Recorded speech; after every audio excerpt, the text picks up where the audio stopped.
এই যে দেখেন আমরা নাইট ডিউটিতে আছি, আলুর ডিউটি, হাতি বের হয়, কিন্তু এত প্রচন্ড কুয়াশায় কিছু দেখা যাচ্ছে না। 3-4টা হ্যালোজিন থাকার পরও আমাদের গাড়ি পেট্রোলিংয়ে গেছে, কিন্তু গাড়িকে দেখা যায় না। এই যে সবে মাত্র ট্রাক্টরের একটু মাত্র লাইট দেখা গেছে, কিন্তু বাকি আর কিছু দেখা যাচ্ছে না।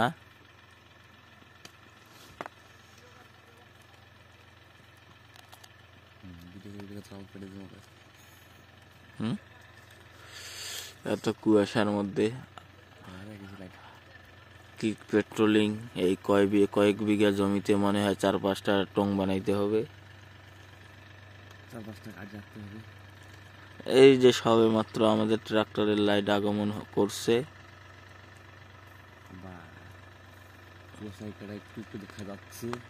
মনে হচ্ছে এখানে একটা কুকুর দাঁড়ায় আছে, আর কুকুরের চোখে লাইট মারা হচ্ছে।